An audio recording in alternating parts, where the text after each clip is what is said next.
இருக்கக்கூடிய ஐயப்ப பெருமானுடைய பக்தர்கள், மேடைக்கு முன்புறத்தில் இருக்கக்கூடிய ஐயப்ப பெருமானுடைய பக்தர்கள் எல்லோருடைய பாதத்தை தொட்டு வணங்கி என்னுடைய வணக்கத்தை தெரிவித்துக் கொள்கிறேன். அன்பு சொந்தங்களே, ஐயப்பனுக்கு எப்பொழுதெல்லாம் ஒரு பிரச்சனை வருகின்றதோ அப்பொழுதெல்லாம் ஐயப்பனுடைய பக்தர்கள் ஒன்றாக திரண்டு வெகுண்டெழுந்து அவருக்காக எப்பொழுதும் கேரளத்தில் நின்று கொண்டிருக்கின்றார். 2018-19 ஐயப்ப பெருமகனுக்கு ஒரு பிரச்சனை வந்த பொழுது எப்படி கேரள மாநிலமே ஒன்றாக வெகுண்டெழுந்து நின்றார்களோ அதே போன்ற ஒரு உணர்ச்சியை, ஒரு எழுச்சியை இப்பொழுது இந்த மண்ணிலே பார்க்க முடிகிறது. இந்த பந்தல மண்ணில இன்னைக்கு இங்கே உணர்ச்சியோடு வந்திருக்கக்கூடிய ஒருவரும் கூட சனாதன தர்மம் என்கின்ற இந்த பாரம்பரியத்தை, ஆண்டாண்டு காலமாக நம்மை வழிநடத்தக்கூடிய தர்மத்தை பாதுகாக்க வேண்டும் என்கின்ற ஒற்றை கருத்தில் இங்கே வந்திருக்கின்றோம். மேடையின் மீது இருக்கக்கூடிய முக்கியமானவர்கள், நம்மை வழிநடத்தக்கூடியவர்கள், தர்மத்தினுடைய துறவிகள், ஆன்மீகவாதிகள், அரசியல் கட்சியை சார்ந்தவர்கள், இந்த நிகழ்வை நடத்தி கொண்டிருப்பவர்கள் எல்லோருக்கும் வேறு வேறு பெயர் இருந்தாலும் கூட இன்னைக்கு மேடையின் மீது எல்லோரும் ஐயப்பனுடைய பக்தர்களாக அமர்ந்திருக்கின்றார்கள். என்னுடைய பெயரையும் ஐயப்ப பக்தன் என்று சொல்லி எல்லோருடைய பெயரையும் சொன்னதாக நான் கருதுகின்றேன். அதே போல முன்புறத்தில் இருக்கக்கூடியவர்கள் கூட இன்றைக்கு ஐயப்பனுடைய பக்தர்களாக வந்திருக்கிறார். 1200 ஆண்டுகளுக்கு முன்பு பந்தலத்துல இங்க இருக்கக்கூடிய ராஜ குடும்பம் உருவாகி பந்தல மகாராஜா உருவான பொழுது நமக்கு தெரியும், பாண்டிய மன்னனுடைய வழித்தோன்றலாக பந்தலத்தினுடைய ராஜாக்கள் இங்க வந்தார். இன்னைக்கு நாம நமக்குள்ள ஒரு கோடை போட்டு நான் தமிழன், மலையாளி அப்படின்னு பிரிச்சு வைக்கிறோம். 1200 ஆண்டுகளுக்கு முன்பு நமக்குள்ள அந்த கோடு கிடையாது. எல்லோருமே தர்மத்தை பின்பற்றக்கூடிய மக்களாகத்தான் வந்தோம். ஆனால் இன்னைக்கு நான் இங்கு ஒரு தமிழனாக வரவில்லை, ஒரு சனாதன தர்மத்தை பாதுகாக்கக்கூடிய உங்களை போன்ற ஆயிரக்கணக்கான சிப்பந்திகள்ல ஒரு மனிதனாக நான் இங்கே வந்து நின்று கொண்டிருக்கின்றேன். அன்பு சொந்தங்கள், 20ஆம் தேதி செப்டம்பர் ஒரு ஆச்சரியமான விஷயத்தை நாம் எல்லோருமே பார்த்தோம். குளோபல் ஐயப்பா கான்பரன்ஸ் என்கின்ற பெயரில் அனைத்துலக ஐயப்பன் பக்தர்களை ஒருங்கிணைத்து இங்கே கேரள மாநிலத்தினுடைய கம்யூனிஸ்ட் அரசு ஒரு விழாவை ஏற்பாடு செய்திருந்தார். இதில் ரொம்ப ஆச்சரியமான விஷயம், இந்த விழாவிற்கு முக்கிய விருந்தினராக யாரை அழைத்தார்கள் என்பதுதான் முக்கியம். தமிழகத்தினுடைய முதலமைச்சராக இப்ப இருக்கக்கூடியவர், சனாதன தர்மத்தை வேரோடு அறுக்க வேண்டும் என்று நினைக்கக்கூடியவர், எங்களுடைய முதலமைச்சர் திரு மு க ஸ்டாலின் அவருடைய மகன் உதயநிதி ஸ்டாலின் சனாதன தர்மம் என்பது டெங்கு, மஸ்கிட்டோ, கொசுவை போன்றது, அதை ஒழித்தளிக்க வேண்டும் என்று சென்னையில 2 ஆண்டுகளுக்கு முன்பு ஒரு நிகழ்வு நடத்தியவர். அதுல திரு மு க ஸ்டாலின் அவர்களை இந்த நிகழ்வுக்கு முக்கிய விருந்தினராக கேரள மாநிலத்தினுடைய முதலமைச்சர் பினராயி விஜயன் அவர்கள் இங்க வாங்கணும் கூப்பிடும் பொழுதே நமக்கு தெரியும், இது ஐயப்பனுக்காக போடப்படக்கூடிய ஒரு நிகழ்வு கிடையாது, மக்களை ஏமாற்றி அரசியல்ல ஓட்டை வாங்குவதற்காக ஒரு நிகழ்வு இங்க போடுறாங்க என்பது தெல்ல தெளிவாக நமக்கு தெரியும். ஐயப்பனை பொறுத்தவரை நமக்கு தெரியும், நைஸ்திக் பிரம்மச்சாரி என்று சொல்வோம். எப்பொழுதும் எல்லா நிலையிலும் ஒரு பிரம்மச்சாரியாக இருக்கக்கூடிய குழந்தை ஐயப்பனை பார்ப்பதற்கு ஆண்டாண்டு காலம் கோடிக்கணக்கான மக்கள் இங்க வர்றாங்க. இந்த நைஸ்திக் பிரம்மச்சாரியை பொறுத்தவரை அவரை பாதுகாக்க வேண்டிய கடமை நமக்கு இருந்தாலும் கூட அவர் எப்பொழுதும் குழந்தை முகத்தோடு, இன்முகத்தோடு இங்கிருந்து சபரிமலையில பக்தர்களுக்கு ஆண்டாண்டு காலமாக செய்தியை சொல்றார். ஆனா திரு ஸ்டாலின் அவர்களையும் திரு பினராயி விஜயன் அவர்களையும் நான் அவர்களை எப்படி அழைப்பேன் என்று சொன்னால், நாஸ்திக் டிராமாச்சாரி என்றுதான் அழைப்பேன். அதாவது நாத்திகத்தை விரும்பக்கூடிய, டிராமா நடத்த வேண்டும் என்று நினைக்கக்கூடிய 2 நபர்கள் இணைந்து நாஸ்திக் டிராமாச்சாரியாக இந்த நிகழ்வை நடத்தி முடித்திருக்கிறார். அது அந்த நிகழ்வை பார்க்கும் பொழுது யாரும் வரவில்லை, இருக்கைகள் எல்லாம் காலியா இருந்ததுங்க. இவர்களாகவே கஷ்டப்பட்டு ஒரு கூட்டத்தை போட்டு ஐயப்பனுக்கு நாங்கள் இருக்கின்றோம் என்று சொல்லி அதன் மூலமாக இன்னும் தங்களுடைய பெயருக்கு களங்கத்தை ஏற்படுத்திக் கொண்டிருக்கின்றார்கள். என்று சொந்தங்கள், இதில் நாம் கேட்கக்கூடிய ஒரே ஒரு கேள்வி, 2018-19 காவல்துறையை வைத்து ஐயப்ப பக்தர்களை அடித்து உதைத்து உச்ச நீதிமன்றம் ஒரு தீர்ப்பு கொடுத்த பிறகு அதை முழுமையாக இப்படித்தான் கண்டிப்பாக நான் நடைமுறைப்படுத்துவேன் என்று பொங்கி எழுந்த திரு விஜயன் அவர்களுக்கு ஐயப்பனை பற்றி ஒரு மாநாடு நடத்துவதற்கு என்ன உரிமை இருக்கிறது என்பதால் அடிப்படையான ஐயப்ப பக்தர்கள் கேட்கக்கூடிய ஒரு கேள்வி. மாநாடு நடத்துவதற்கு உங்களுக்கு என்ன உரிமை இருக்கு? திராவிட முன்னேற்ற கழகம் எதற்கு மு.க. ஸ்டாலின் ஐயா அவங்க கூப்பிட்டாங்களோ, தமிழகத்துல கடந்த ஆண்டு, நீங்க இந்த டிராமா நம்ப மாட்டீங்க, கடந்த ஆண்டு தமிழகத்துல குளோபல் முருகா கான்ஃபரன்ஸ் டிஎம்கே நடத்துறாங்க பழனியில். ஏன்னா பக்கத்துல ஒரு திருடன் இருக்கும் பொழுது திருடனை பார்த்து இன்னொரு திருடன் வேகமாக கற்றுக்கொள்வான், ஒரு திருடனை பார்த்து ஈஸியா கற்றுக்குவான். தமிழகத்துல சனாதன தர்மம் வேண்டாம் என்று நினைக்கக்கூடிய டிஎம்கே திராவிட முன்னேற்ற கழகம் குளோபல் முருகா கான்ஃபரன்ஸ் பழனியில போனான். இந்த கேரளத்துல கம்யூனிஸ்ட் அவர்களை பார்த்து இங்க குளோபல் ஐயப்பா கான்ஃபரன்ஸ். இருவரும் கடவுளை பற்றி பேசுவதற்கு அடிப்படையில் எந்த ஒரு தகுதியும் இல்லாதவர்கள் என்று சொன்னாங்க. 2018-19 கேரளால இதே பந்தளத்துல கம்யூனிஸ்ட் கட்சியினுடைய தொண்டர்கள் முதலமைச்சர் அவர்கள் கட்டவிழ்த்த அட்டூழியத்தை பார்த்து அடித்து உதைத்து மக்களை யாருமே சேர்வதற்கு இடம் கொடுக்காம காவல்துறையை வைத்து கட்டுக்கோப்பாக அவர்களாகவே பெண்களை உள்ளே அழைத்து சென்று வழிவிடுவதற்கான எல்லா வேலையும் செஞ்சுட்டு இன்னைக்கு நீதி கண்ணீர் வடிக்கின்றார்கள். ஐயப்பனுக்காக நாங்கள் இருக்கிறோம், ஐயப்பனுக்காக எப்பொழுதும் பேசுவோம். இதுல ஆச்சரியம் என்னன்னா, கடவுளே இல்லை என்று சொல்லக்கூடியவர், கடவுளை நம்பாத திரு விஜயன் அவர்கள் மேடைக்கு வந்து பகவத்கீதையை பத்தி நமக்கு பாடம் எடுக்கிறார். ஆச்சரியமா ஒரு அப்பதான் நினைச்சேன், கேரளால கம்யூனிஸ்ட்காரங்கெல்லாம் இன்னைக்கு பகவத்கீதையை படிக்க ஆரம்பிச்சாங்கன்னா என்ன ஆகும் யோசிச்சு பாருங்க. பகவத்கீதையை படிச்சுட்டு அதிலும் 12வது சாப்டர் படிச்சுட்டு மட்டும் சொல்றார், அத்விஷ்ட சர்வ பூதானா மைத்ர கருணா ஈவாச்சான்னு நமக்கு பாருங்க என்ன சொல்றாருங்க. அதாவது ஒரு பக்தன் எப்படி இருக்க வேண்டும் என்று விஜயன் அவர்கள் நமக்கு பாடம் எடுக்கிறாங்க. அந்த மாதிரி பக்தனா இருக்குன்னு கடவுளை நம்பாத விஜயன். ஆனா பிரச்சனை என்னன்னாங்க, அவர் 12வது சாப்டருக்கு மேல அவர் படிக்கல. திரு விஜயன் அவர்களுக்கு நான் பகவத்கீதையிலிருந்து இன்னொன்று நான் சொல்றேன். 12வது சாப்டரை தாண்டி இன்னும் கொஞ்சம் முன்னாடி போங்க, 13வது சாப்டர், 14, 15, 16வது சாப்டர் போனீங்கன்னா 21வது வரிய திரு விஜயன் அவர்கள் மறுபடியும் இன்னைக்கு பகவத்கீதை எடுத்து படிக்கணும். திரிவிதாம் நரகஸ்யதாம் துவாரம் நாசனாம் ஆத்மனஹ காம குரோதா சதலோபாஸ் தஸ்மத் அத்ரயம் தயாஜ. இதையும் படிக்கணும். இதுல என்ன சொல்லுதுன்னா, ஒரு மனிதன் நரகத்திற்கு போக வேண்டும் என்றால் 3 வழிதான் இருக்கு. Lust, anger, greed. காமம் நரகத்துக்கு வேகமா கூட்டிட்டு போயிடும், பேராசை நரகத்துக்கு வேகமா கூட்டிட்டு போயிடும், கோபம் நரகத்துக்கு வேகமா கூட்டிட்டு போயிடும். இந்த 3ம் இருப்பது இன்னைக்கு கேரள கம்யூனிஸ்ட் அரசு கிட்ட திரு விஜயன் அவர்கிட்ட இருக்கு. அதனால 12வது சாப்டரோட நிறுத்தாம அப்படியே 16வது சாப்டர் படிச்சீங்கன்னா உங்களுக்கே பகவத்கீதையில சொல்லியிருக்கக்கூடிய புத்திமதி தெரியும். அதை தாண்டி நம்முடைய தமிழ் மண்ணில் ஐயன் திருவள்ளுவர் திருக்குறள் எழுதியிருக்கார். கொலை மேற்கொண்டாரு கொடிதே அலை மேற்கொண்டு அல்லவை செய்தொழுகும் வேந்து. ஒரு அரசனை பொறுத்தவரை, ஒரு கிங், ஒரு ராஜா, அரசனை பொறுத்தவரை அரசன் கொடுமை செய்வது, அரசன் இருக்கக்கூடிய சட்டத்தை தவறாக பயன்படுத்துவது. ஒரு அரசன் கொடுமை செய்வது, அரசன் ஒரு சட்டத்தை தவறாக பயன்படுத்துவது அரசனுக்கு கீழே இருக்கக்கூடிய கொலைகாரனை விட ஒரு பெரிய பாவம் அரசன் சம்பாதிப்பான் என்று திருவள்ளுவர் சொல்றார். 2018-19 திரு விஜயன் அவர்கள் கேரள மாநிலத்துல பந்தளத்துல இந்த பகுதியில அவர் நடந்து கொண்ட விதம் எது, அவர் மக்களை நடத்திய விதம் என்ன, கையில் ஆட்சி அதிகாரம் இருக்கிறது என்கின்ற ஒற்றை காரணத்திற்காக லட்சக்கணக்கான ஐயப்ப பக்தர்களுக்கு எவ்வளவு பிரச்சனை அவர் உருவாக்கினார். அதனால் இது யாருக்கு பொருந்ததோ இல்லையோ திரு விஜயன் அவர்களுக்கு பொருந்தும்.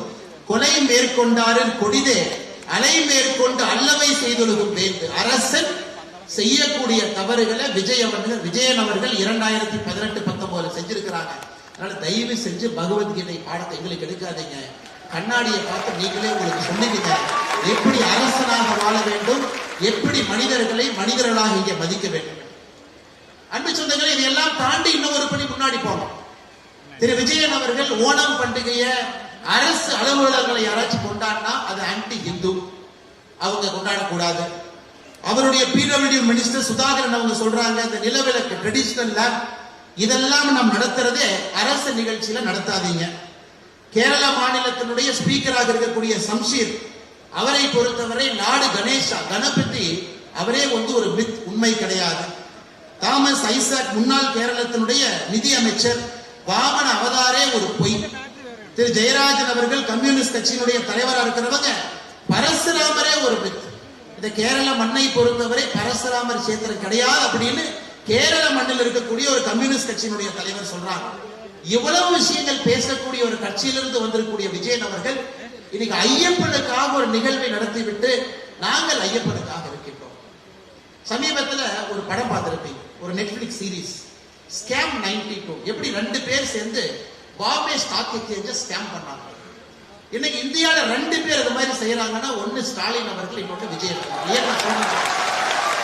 தமிழகத்துல, நம்முடைய தமிழ்நாட்டுல இந்து கோவில்களை TNHRNC நிர்வாகம் செய்யறாங்க, ஒரு அரசு நிர்வாகம் செய்யறாங்க.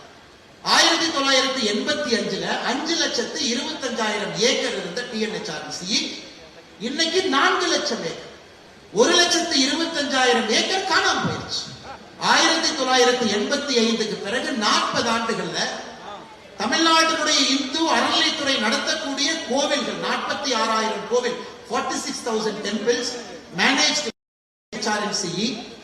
In 1985, TNHRNC had 5,25,000 acres. In 40 years, TNHRNC has lost 1 lakh acre. Right now we have 4 lakh acre. Tamil Nadu அரசு இந்த 1,25,000 ஏக்கர் எங்கே போச்சுன்னு கண்டுபிடிக்க முடியல. தமிழ்நாடு அரசு சார்பா இந்த ஐயப்பன் மீட்டிங்க்கு எங்களுடைய அறநிலைத்துறை அமைச்சர் சேகர் பாபு வந்திருக்கார். அவர் என்ன கேட்கிறாருன்னா, ஒரு 5 ஏக்கர் மட்டும் எங்களுக்கு கொடுங்க, பந்தளத்துல கொடுங்க கேட்கிறாங்க. ஆச்சரியம் என்னன்னா, தமிழ்நாட்டுல 1,25,000 ஏக்கர் காணும். 20ஆம் தேதி செப்டம்பர் இங்க குளோபல் ஐயப்பா கான்பரன்ஸுக்கு வந்த தமிழ்நாட்டினுடைய அமைச்சர் இங்க என்ன கேட்கிறாருன்னா, ஒரு 5 ஏக்கர் தமிழ்நாட்டு கொடுங்க, இங்க நான் கட்டிக்கிறேன். ஏன் அதிகம் திருடவா? அந்த 1,25,000 ஏக்கரோடு கேரள மாநிலம் உங்களுடைய சொத்து 5 ஏக்கரையும் திருடவா? அன்பு சொந்தங்களே, இது நடப்பதெல்லாம் நன்றாக நாம் பார்க்க வேண்டும். நம்மை ஏமாற்றுவதற்காக மட்டுமே ஒரு கூட்டம் ஒன்றாக இணைந்து நடத்தி கொண்டிருக்கிறார். இன்னைக்கு கடவுளை அரசியலாக்குவது யார் என்கின்ற முக்கியமான கேள்வி நம்ம கேட்கிறோம். கடவுளை அரசியலுக்கு பயன்படுத்துவது நாமா, இங்க இருக்கக்கூடிய அரசா, அதுவும் குறிப்பாக கம்யூனிஸ்ட் கட்சியார் பாரு. இன்னைக்கு கடவுளை அதை அரசியலாக்கி அதன் மூலமாக லாபம் சம்பாதித்து அதன் மூலமாக மக்களை ஏமாற்றுவதற்காக ஒரு வேலையை செஞ்சிருக்கிறாங்க. இன்னைக்கு பெரும் திரளாக பந்தளத்துல இங்க இருக்கக்கூடிய நாம் எல்லோரும் இங்க இணைந்திருப்பது, தயவு செய்து ஐயப்பனை அரசியல் ஆக்காது, தயவு செய்து ஐயப்பனை தனியா விட்டுருங்க. இன்னைக்கு உச்ச நீதிமன்றத்தில் ரிவ்யூ பெட்டிஷன் லார்ஜர் கான்ஸ்டிடியூஷனல் பெஞ்சில் இருக்கும் பொழுது எதற்கு தேவையில்லாத வேலையை செய்யறீங்க? எனக்கு ஐயப்பனுக்கு உண்மையாலும் நல்லது செய்ய வேண்டும் என்று விஜயன் அவர்கள் நினைச்சா சுப்ரீம் கோர்ட் முன்னாடி நீங்க போட்டிருக்கக்கூடிய அபிடவிட்டை மாத்தி போடும். சுப்ரீம் கோர்ட்ல 2018, 17, 16ல இந்த மாநிலத்தினுடைய கம்யூனிஸ்ட் அரசு கொடுத்திருக்கக்கூடிய அபிடவிட்டை மாத்துங்க. திருவங்கூர் தேவஸ்தானம் போர்டு இங்க என்ன அபிடவிட் கொடுத்திருக்கிறீங்களோ அதை உச்ச நீதிமன்றத்தில் மாத்துங்க. Change the affidavit that is in front of the honorable Supreme Court of our country. If you want to do any justice to Lord Ayyappa, if they have to serve Lord Ayyappa, if they have to really surrender themselves to Lord Ayyappa, they are duty bound to change the affidavit that is presented in front of the honorable Supreme Court of our country. அதை செய்யாம 20ஆம் தேதி பந்தளத்துல எதற்காக நீங்க கூட்டத்தை போடுறேன்? இதுல இருந்தே நமக்கு தெரியும். இன்னைக்கு திருவங்கூர் தேவஸ்தானம் போர்டு வெளியே பேசும் பொழுது அவங்க மாத்தி பேச ஆரம்பிச்சிட்டாங்க. தேவஸ்தானம் போர்டை பொறுத்தவரை கம்யூனிஸ்ட் கட்சி வரும் பொழுதெல்லாம் மாத்தி பேசுவாங்க. இன்னைக்கு அவர்கள் நேரடியாக மாத்தி பேசுவது அபிடவிட்ல சொல்லட்டும், நாங்கள் 10 வயதிலிருந்து 50 வயது வரை பெண்களை சபரிமலைக்குள்ள அனுமதிக்க மாட்டோம் என்கின்ற அபிடவிட்டை நீங்க போடுங்க. நீங்க ஐயப்பனுடைய பக்தர்கள், நீங்க ஐயப்பனுக்காக வேலை பார்க்கறீங்க. அதையெல்லாம் தாண்டி விஜயன் அவர்கள் இன்னைக்கு புதுசா இன்னொரு டிராமா ஆரம்பிச்சிருக்காரு. ஐயப்பனுக்காக நாங்கள் செலவு செய்கின்றோம், ஐயப்பனை பார்த்துக் கொள்ள வேண்டிய பொறுப்பு எங்களுக்கு இருக்கு. 2011-12 மாஸ்டர் பிளான்ல என்ன சொல்றாங்க? 148 கோடி ரூபாய் ஐயப்பனுக்கு நாங்க செலவு பண்ணிருக்கோம். ஐயப்பனை பார்க்க போகும் பொழுது ஒரு ரோடு, ஒரு பிரிட்ஜ், ஒரு டிட்ஜ், ஒரு கான்கிரீட் இதெல்லாம் போட்டு ஐயப்பனுடைய கணக்கு எழுதிட்டு போறாங்க. ஆனா ஐயப்பன் மட்டுமே சபரிமலையினுடைய வருமானத்தை பாருங்க. 2024-25 சபரிமலையினுடைய வருமானம் 441 கோடி, 2023-24 360 கோடி, 2022-23 301 கோடி. கடந்த 3 ஆண்டுகள்ல மட்டுமே சபரிமலையினுடைய வருமானம் 1300 கோடி ரூபாய். சபரிமலையினுடைய வருமானம் 100 கோடி ரூபாய்க்கு ரோட்டை போட்டுட்டு கோயில் உண்டியல் இருக்கக்கூடிய பணத்தை எப்படி தமிழகத்துல திராவிட முன்னேற்ற கழகத்தினுடைய அரசு திருடுறாங்களோ அதே வேலையை செய்வதற்காக விஜயன் அவங்க இறங்கிருக்கிறாங்க. அது ஒண்ணு இருக்குல்ல, 1000 கோடி ரூபாய் நாங்க ஐயப்பனுக்கு செலவு செய்வோம். நீங்க நல்லா யோசிச்சு பாருங்க. தமிழ்நாட்டில் 2021 திமுக தன்னுடைய தேர்தல் அறிக்கை election manifesto DMK government in 2021 said when we come to power we will spend 1000 crore for renovation of Hindu temple. Till now they haven't even spent 100 crore after 4 years in power. அங்க 1000 கோடி, இங்கே அதே 1000 கோடி விஜய் சொன்னார். அங்க global முருகா conference, இங்க global Ayyappa conference. எப்படி இரண்டு திருடர்கள், ஒருத்தர் பிக் பாக்கெட்ல கையில இவரு, இன்னொரு பிக் பாக்கெட்ல அவரு, எப்படி இரண்டு நபர்கள் சேர்ந்திருக்கின்றார்கள் என்பதை தெள்ள தெளிவாக நாம் இங்கே பார்க்க முடியும். அன்பு சொந்தங்களே, இதையெல்லாம் தாண்டி இன்னைக்கு சமீபத்தில் துவாரபாலகர், நம்முடைய சபரிமலையில் இருக்கக்கூடிய துவாரபாலகர் மேல இருக்கக்கூடிய தங்கம் அது சென்னைக்கு வருது. அதை திருத்தி கொண்டு வருவதற்காக 42 கிலோ 800 கிராம் இருக்க வேண்டிய தங்கம் இன்னைக்கு அவர்கள் எடுத்து ஒரு மாதம் கழிச்சு வே பண்ணி பார்க்கும் பொழுது 38 கிலோ 200 கிராம் இருக்கு. அதுல 4 கிலோ 540 கிராம் அதுல காணும். உங்களால் ஐயப்பனுக்கு பக்கத்தில் இருக்கக்கூடிய துவாரபாலகனை காப்பாற்ற முடியல, அவனுடைய தங்கத்தை கண்காணிக்க முடியல, அந்த 4 கிலோ உங்க பார்த்துக்க முடியல. நீங்கள் எங்களுக்கு எப்படி ஐயப்பனை பார்த்துக் கொள்வது என்று பாடம் எடுத்துக் கொள்கிறீர்கள். ஆனால் கேரளத்தில் இருக்கக்கூடிய அன்பு சொந்தங்கள் எல்லோருக்கும் என்னுடைய அன்பான வேண்டும். நாம் எல்லோருமே ஐயப்பனுடைய பக்தர்களாக இங்கே வந்திருந்தாலும் கூட போதும் போதும் போதும் என்று சொல்லுகின்ற நிலைமையெல்லாம் தாண்டி கோபத்தில் நின்று கொண்டிருக்கின்றோம். அரசியல் மாற்றம் கட்டாயமாக வர வேண்டும். இது அரசியல் மேடை அல்ல, அரசியல் தலைவர்கள் எல்லோரும் இருக்கின்றார்கள். இருந்தும் கோவில்களை நாம் காப்பாற்ற வேண்டும். கோவில்கள் அரசு பிடியிலிருந்து வெளியே கொண்டு வர வேண்டும் என்றால் கம்யூனிஸ்ட் கட்சிக்காரங்களை கோவிலிருந்து வெளியே அனுப்ப வேண்டிய நேரம் நமக்கு வந்துருச்சு. தமிழ்நாட்டில் இன்னொரு ஆச்சரியமான விஷயம், 2 வாரத்திற்கு முன்பு புதுக்கோட்டை பக்கத்துல ஒருத்தர் உண்டியல் தூக்கிட்டு போயிட்டு இருக்கார். புதுக்கோட்டை பக்கத்துல ரோட்ல இருக்கிற மக்கள் பிடிச்சிருக்காங்க, எங்கனே உண்டியல் எடுத்துட்டு போறீங்க? இல்லைங்க, கோயில் உண்டியல் எடுத்துட்டு போறேன். போலீஸ் ஸ்டேஷன்ல கொண்டு போய் உட்கார வச்சுட்டு FIR பதிவு பண்ண பாக்குறாங்க. அப்பதான் அவர்களுக்கு தெரியுது, அந்த கோவில்ல உண்டியல் வச்சதே ஒரு திமுக காலம் தான். 10 வருஷமா உண்டியல் வச்சு வர்ற பணத்தை சைன் எடுத்துட்டு. இந்த மாதிரி இந்தியா முழுவதும், குறிப்பாக தமிழகத்துல, கேரளத்துல பல இடத்துல அநியாயம் பண்ணிட்டு இருக்கிறாங்க. அதை எல்லாம் தட்டி கேட்க வேண்டிய கடமை நம்முடையது. அதற்கு ஒரு அரசியல் மாற்றத்தை நீங்கள் கொண்டு வர வேண்டும். நிச்சயமாக நீங்கள் பயன்படுத்த வேண்டும் என்கின்ற அன்பான வேண்டுகோளை வைக்கின்றேன். அதை தாண்டி இன்னைக்கு விஜயன் அவங்க சொல்றாங்க, ஏதோ அரசு ஐயப்பனுக்கு பணம் கொடுக்கிறோம், நாங்க திருவங்கூர் தேவஸ்தானம் போர்டுக்கு பணம் கொடுக்கிறோம், எல்லாமே அரசு தான், நாங்க பணம் கொடுக்கறதுனால ஈக்குவாலிட்டி ஆர்டிகல் வந்தது, அதனால எல்லோரும் வர வேண்டும் என்கின்ற வாதத்தை வைக்கிறாங்க. நமக்கு தெரியும், இன்னைக்கு நம்முடைய அரசியலமைப்பு சட்டத்துல ஆர்டிகல் 290A இந்திய அரசியலமைப்பு சட்டத்திலே மிக வித்தியாசமான ஒரு ஆர்டிகல், ஒரு அமெண்ட்மெண்ட். இது எங்கேயுமே இல்லாத ஒரு பெருமை இந்த கேரள மண்ணுக்கு இருக்கு. ஏன்னா நம்முடைய அரசியலமைப்பு சட்டத்தை வடிவமைத்தவர்களுக்கு தெரியும், கேரளால திருவங்கூர் ஒரு பக்கம் இருக்கு, கொச்சி இருக்கு, இரண்டையும் கம்பைன் பண்ணும் பொழுது அன்னைக்கு advisor to the minister of states திரு VP மேனன் அவர்கள் தலைமையில் ஒப்பந்தம் போடுறாங்க. இன்னைக்கு இதெல்லாம் நீங்க எடுத்துக்கிட்டீங்க, 2 பிரின்சிபல் ஸ்டேட்டை கம்பைன் பண்ணி எடுத்துட்டீங்க. அதனால அரசு ஒரு ஆண்டும் தேவஸ்தானத்திற்கு 51 லட்சம் பணம் கொடுக்க வேண்டும் என்று 1949 போடப்பட்ட ஒரு தீர்மானம். இதுல தமிழ்நாடும் சம்பந்தப்பட்டது. ஆச்சரியம் பாருங்க, 1956 தமிழ்நாடு கேரளா நம்முடைய பார்டரை வரையறுத்த பொழுது கேரளாவுடைய சில பகுதிகள் தமிழ்நாட்டுக்கு வரும். அன்னைக்கு 1956 கேரளா. அந்த 290A ஆர்டிகல்ல சொல்றோம், எந்த பகுதியெல்லாம் தமிழ்நாட்டுக்கு வந்திருக்கோ அதற்கு தமிழ்நாடு அரசு வருஷத்துக்கு 13,50,000 கொடுக்கணும் தேவஸ்தானம் போர்டுக்கு.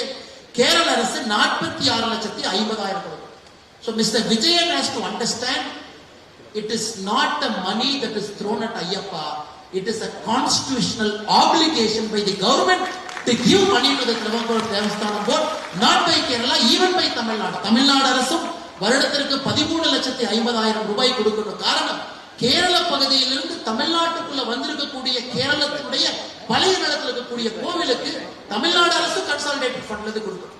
இது ஒரு கான்ஸ்டிடியூஷனல் மேண்டேட்.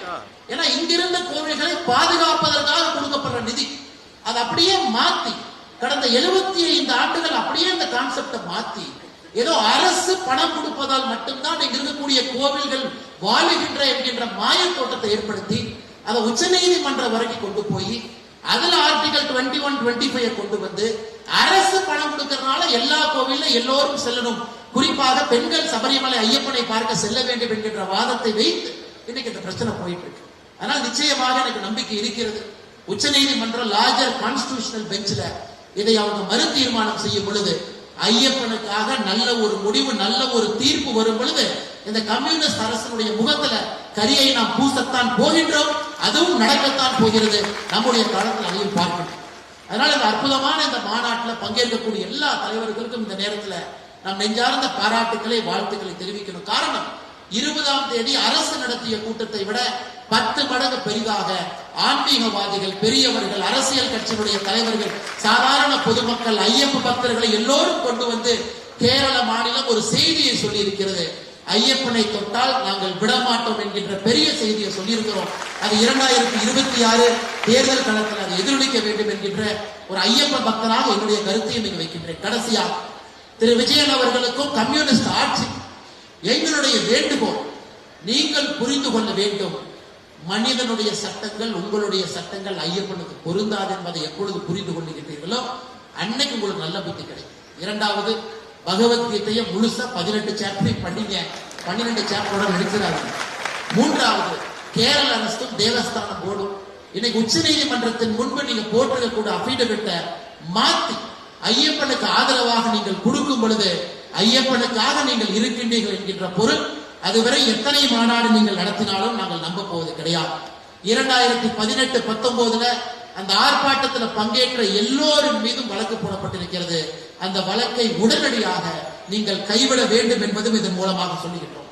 நன்றாக புரிந்து கொள்ள வேண்டும், பம்பையோ பந்தளமோ இது ஒரு பிக்னிக் ஸ்பாட் கிடையாது, ஐயப்பன் வாழுகின்ற இடம். அதனால் நீங்கள் நடத்தக்கூடிய இந்த குளோபல் கான்பரன்ஸ் ஐயப்பனை உலகத்துக்கு அறிமுகப்படுத்தப்படுகிற தேவை யாருக்கும் கிடையாது. ஐயப்பனை விட இவங்க எல்லாம் பெரிய ஆளுகளா? ஐயப்பனை உலகுக்கு அறிமுகப்படுத்துவதற்காக ஒரு மாநாடு நடத்துறாங்களாம். இந்த இடத்தை அப்படியே விடுங்க. காட்டுக்குள் ஐயப்பன் இருப்பதுதான் அனைவருக்கும் பெருமை. தயவு செய்து அதை அசியப்படுத்தாங்க. அது மட்டுமல்ல, திரு விஜயன் அவர்களுக்கு இன்னைக்கு பிராமின் சமுதாயத்தின் மீது ஏதோ ஒரு கோபம் இருக்கு. அதை நல்லா ஆழ்ந்து பார்க்கும் பொழுது அந்த கோபத்தை தொடர்ச்சியாக அதை காட்டிக் கொண்டிருக்கின்றார்கள். அதுல இருந்து அந்த பிராமின் போபியால இருந்து வேகமா வெளியே வாங்க. விஜயன் அவர்களுக்கு பாதி பிரச்சனை கேரளா முடிச்சது. கடைசியாக தமிழகத்திலிருந்து 2 அமைச்சர்கள் வந்தாங்க. பிடிஆர் அவங்க வந்தாங்க, இன்னொரு அமைச்சர் சேகர் பாபு வந்தாங்க. இவர்கள் இருவருக்கும் தலைவர் யாருன்னா பெரியார். திராவிட சித்தாந்தத்திற்கு பெரியார் தலைவர். இந்த பெரியார் 1943 செப்டம்பர் மாதம் 21ஆம் தேதி பெரியார்கிட்ட கேட்கிறாங்க, கம்யூனிசம்னா என்னன்னு கேட்கிறாங்க. அதற்கு பெரியார் அவர்கள் சொல்றாரு, திருச்சியில கம்யூனிசம்னா இனிப்பு கலந்திருக்கக்கூடிய கசப்பு மாத்திரை என்று சொல்லுகின்றார். Communism is nothing but a sugar coated poison pill. ஒரு இனிப்பு கலந்திருக்கக்கூடிய ஒரு பாய்சன் தான் கம்யூனிஸ்ட். இன்னைக்கு அந்த கம்யூனிஸ்ட் நடத்தக்கூடிய மாநாட்டுக்கு அந்த பெரியார் அவருடைய சித்தாந்தத்தின் வழித்தோன்றலாக வந்திருக்கக்கூடிய கட்சியிலிருந்து 2 பேர் இங்க வந்ததே 5 ஏக்கர் ஆட்டை படத்தான் வந்தாங்க. வேற எதுக்கு அவங்க வரல? அங்க 1,25,000 ஏக்கர், கேரளாவில் 5 ஏக்கர் வருமானு. அதையெல்லாம் நீங்கள் பெரிதாக எடுத்துக்கொள்ள வேண்டாம். மற்றும் ஒரு முறை மேடையில் இருக்கக்கூடிய எல்லோரும், ஐயப்ப பக்தர்களுக்கும் உணர்ச்சியோடு வந்திருக்கக்கூடிய எல்லோரும் இதே போல தொடர்ந்து கட்டுக்கோப்பாக ஐயப்பனுக்காக ஒருங்கிணைந்து நாம் நிற்போம். மாற்றம் நிச்சயமாக வரும். அரசியல் மாற்றத்தை நீங்கள் மறந்துவிடக் கூடாது. அரசியல் மாற்றமே உண்மையான சமுதாய மாற்றத்திற்கு வித்திடும்.